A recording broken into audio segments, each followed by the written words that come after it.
प्रेक्षकांनो, खरं तर आपल्याला कालचा भाग हा बघायला मिळाला नव्हता, कारण तो खूपच उशिरा आला होता. पण काल काय घडलं होतं नेमकं भागामध्ये ते आपण आता थोडक्यात बघूयात. राजा अवनी दोघेही जंगलातून बाहेर पडत असतात. राजा आलेल्या वाटाने अवनीला घेऊन जात असतो. जेव्हा ते दोघेही गाडीपाशी येतात, गाडीमध्ये बॅग टाकून दोघेही बसतात, सीट बेल्ट लावतात. त्याच ठिकाणी चंद्रकांत जबरदस्त एंट्री घेतो. चंद्रकांतच्या गाड्या येता क्षणी अवनीचे धाबे दणाणतात. बाबा आले म्हणत आता तिच्या डोळ्यातून पाणीच गळायला लागतं. इतकी घाबरून गेलेली असते ती.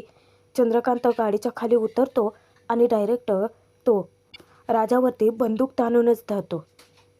अवनी आता स्वतःही घाबरते आणि राजालाही घाबरवायला लागते की मी म्हटलं होतं ना की माझे बाबा खूपच डेंजर आहेस. पण राजा तिला धीर देतो की अशा सिच्युएशनमध्ये घाबरायचं नाही. तिकडून चंद्रकांत आता धमकी देत असतो की अवनी बाहेर ये, अवनी बाहेर ये. आणि धनराज दांगट आज तर तो मेलासच. शेवटी आता आपल्या पायी राजाला कशाला अडचणीत आणायचं म्हणून अवनी गाडीच्या खाली उतरायचं ठरवते. पण इतक्यातच तिथे हजर होतो तो म्हणजे विवान. विवानची गाडी काय येते आणि अवनीला 10 बळ येतं.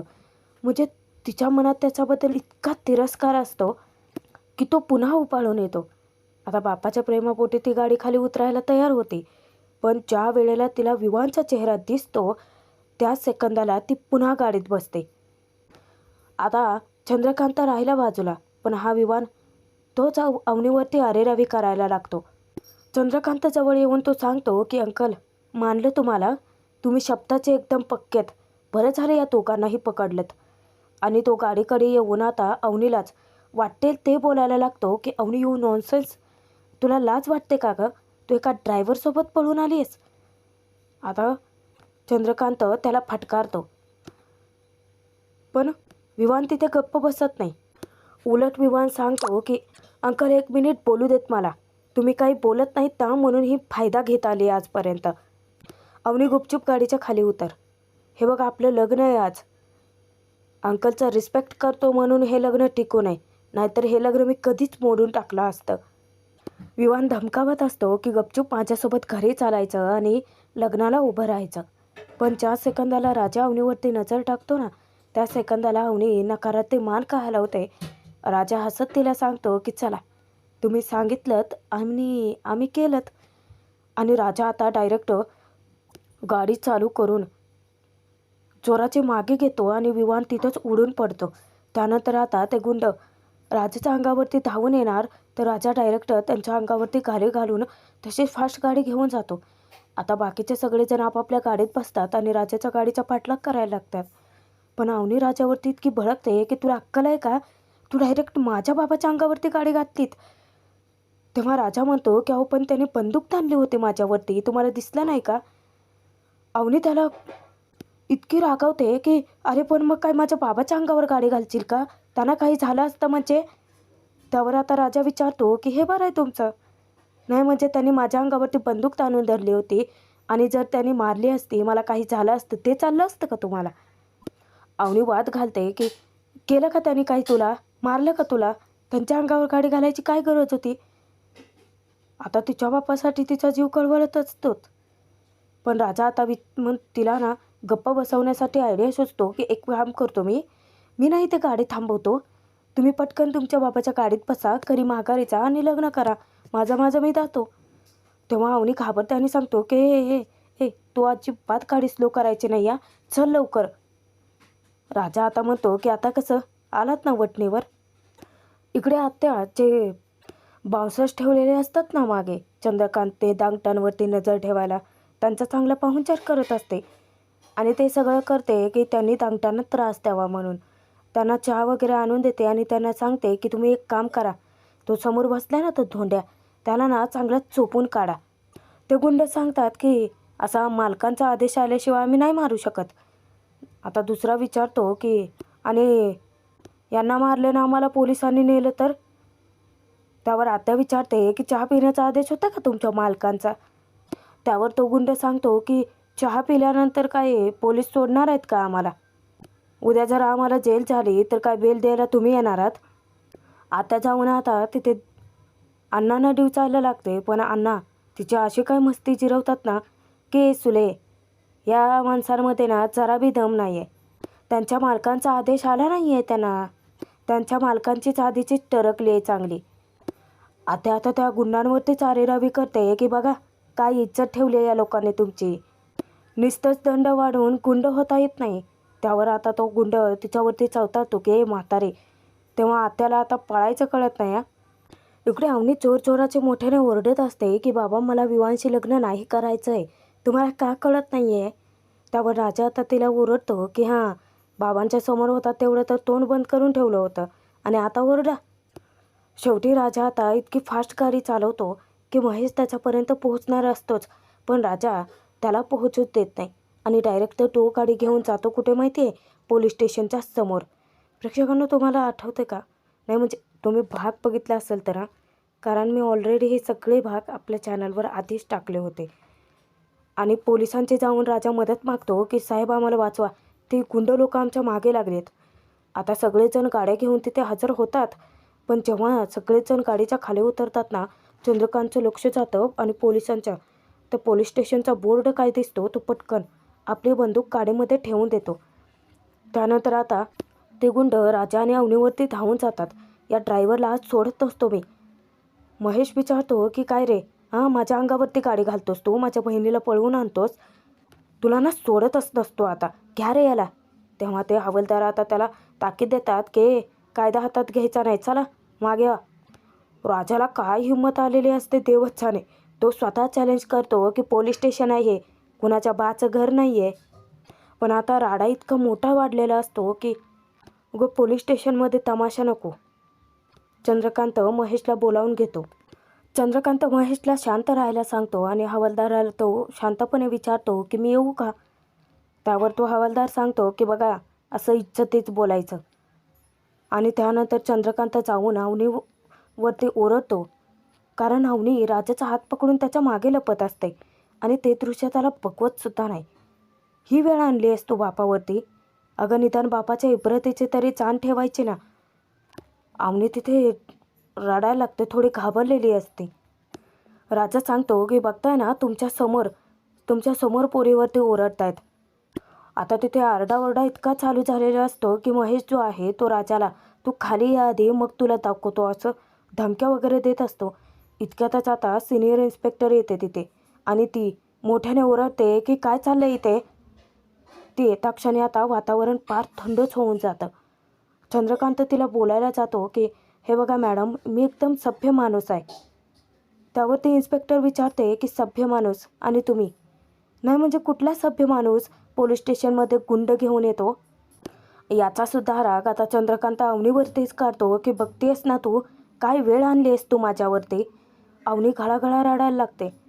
राजा तिथे आता इन्स्पेक्टरला सांगतो की बघताय ना मॅडम कसे पोरीला रडवत आहेत ते. तेव्हा ती सिनियर इन्स्पेक्टर सांगते की हे बघा, ते लोक कायद्याची मदत मागायला इथे आले आहेत आणि त्यांना वाचवणं आमचं काम आहे, कायदा हातात घ्यायचा नाही. नाही म्हणजे मग असे तर सभ्य सभ्य म्हणत होते ना स्वतःला, आणि आता चक्क पोरीलाच रडवताय तुम्ही इथे. आता महेश तिकडून धमकी देतो की मॅडम तुम्हाला माहीत नाही आहे आमचे वडील कोण आहेत ते. त्यावर आता ती सिनियर इन्स्पेक्टर सांगते की कोणीही असू देत, कायद्याच्या पुढे सगळेच सारखेच. आता चंद्रकांत गोडी गुलाबीने सगळं सावरायचं ठरवतो. त्या मॅडमशी तो शांतपणेच बोलतो की हे बघा मॅडम, हा आमचा घरगुती मॅटर आहे, तो आम्हाला आमच्या पद्धतीने सोडू देत की. तिथे ती सिनियर इन्स्पेक्टर आता सगळ्यांना शांत बसवते आणि त्या हवालदाराला राजाला बाजूला घ्यायला सांगते. अवनीशी ती बोलते की नक्की काय मॅटर आहे ते सांग. तेव्हा अवनी घाबरलेली असते तरीही ती सगळं काही ते सांगून टाकते की मला लग्न नाही करायचं आहे. आणि हे पुढे तिला बोलायची हिंमत होत नाही, पण तो हवालदार तिला हिंमत देतो की बोल बाळा बोल, तुला जे काही मनात असेल ते सगळं बोल. तेव्हा अवनी सांगून टाकते की हे माझं बळजबरी लग्न लावायला निघाले आहेत. जेव्हा ती सिनियर इन्स्पेक्टर विचारते की आणि हे कोण आहेत तुझे, अवनी पुढे काहीच बोलत नाही. चंद्रकांत चवताळतो की का बाप आहे म्हणून सांगायला लाज वाटते का तुला आज. हे बघा मॅडम, आज लग्न आहे हिचं आणि मुहूर्त टळून जाईल. ही या ड्रायव्हरसोबत इथे निघून आली. अवनी सांगते की ती तिच्या मर्जीने राजासोबत निघून आली. हे बघा मॅडम, तिला तिला थोडा आम्ही घेऊन जातो, उगाचच मुहूर्त टळेल. जेव्हा ते इन्स्पेक्टर विचारते की नक्की कोणाशी लग्न ठरलं आहे तिचं, इतक्यातच विवानची जबरदस्त एंट्री येते. तो येता क्षणी आता राजावरती चवताळून उठतो की अरे साधा फालतूचा ड्रायव्हर आहेस तू आणि माझ्या होणाऱ्या बायकोला तू इथे पळवून घेऊन येतोस. आणि जाऊन आता तो डायरेक्ट राजाचं सणकन थोबाडीत वाजवतो. आता पोलीस इन्स्पेक्टर हे सगळेजण त्याला अडवतात, पण तो काही ऐकायला तयारच नाही आहे. तो पुन्हा राजाच्या अंगावरती धावून जातो. आता ते इन्स्पेक्टर अशी जोराचे चापट लागावते ना, त्या चापट्याचा विमान गार होऊन पडतो खाली. विचारतात त्याला की तू कोण आहेस रे, हां कोण लागून गेलास. तेव्हा विवान सांगतो की मी मी हिचा होणारा नवरा आहे. आता सगळ्यांना इतकं हसू येतं, खरंच विवानचा हसू होता. ते इन्स्पेक्टरसुद्धा त्याची मजा घेते की काय तू हिचा होणारा नवरा आहेस, चल काहीतरी खोटं बोलू नकोस. महेश पुढे येऊन सांगतो की खोटं बोलत नाही आहे तो, आणि काय कमी आहे त्याच्यात. हवालदार आता त्याला हसत विचारतो की नाही म्हणजे तुझी सख्खीच बहीण आहे ना रे. चंद्रकांत तिथे सांगतो की बस करा. ज्यावेळेस चंद्रकांत तिथे सांगतो की मला बोलायचं आहे, त्यावेळेला महेश समोर पोलिसांच्या अवनीला धमकी देत असतो की तू गुपचूप घरी चल. तेव्हा ती सिनियर इन्स्पेक्टर त्याच्यावरती ओरडते. चंद्रकांत विवान आणि महेशला बाजूला जाऊन थांबायला सांगतो. पण आता ती सिनियर इन्स्पेक्टर चंद्रकांतला सांगते की हे बघा तुमच्याशी बोलणं होईल हिचं, पण सगळ्यात आधी मला हिच्याशी बोलायचं आहे, तिला पाठवून द्या आता, असं सांगून ती निघून जाते केबिनमध्ये तिच्या. तेव्हा तो हवालदार सांगतो की चला मॅडम बोलावत आहेत. आणि महेश विवानला तो ताकीद देतो की उगाचच राडा घालायचा नाही, या अतिशहाणपणा करायचा नाही, नाहीतर मॅडम इथेच तुम्हाला धोपटून काढतील. आता त्या मॅडमकडे जाण्यापूर्वी अवनी घाबरलेली असते, पण राजा तिला समजावतो की मॅडम होप लई तोप चीज असते, होप सोडायची नाही या. इकडे माझ्याकडे बघा, अजिबात घाबरू नका. आतापर्यंत आपल्यासोबत सगळं चांगलंच झालं आहे ना, मग पुढे पण चांगलंच होईल, हा विचार मनात घेऊन जा. तेव्हा तो हवालदार खरं तर त्याच्याकडे कौतुकाने पाहत असतो. राजाला तो एका वेगळ्याच खोलीत घेऊन जातो आणि अवनी त्या सिनियर इन्स्पेक्टरशी जाऊन बोलते. ती जे काही आहे ते सांगून टाकते की मला लग्न करायचं नाही आहे, मला तर विवान आवडत नाही आणि माझे बाबा त्याच्याशी बळजबरीने लग्न लावायला निघालेत. मला त्यांच्यासोबत घरी परत जायचं नाही आहे, कारण जर मी परत गेले तर ते जबरदस्ती त्याच मुलासोबत विवानसोबत माझं लग्न लावून देतील.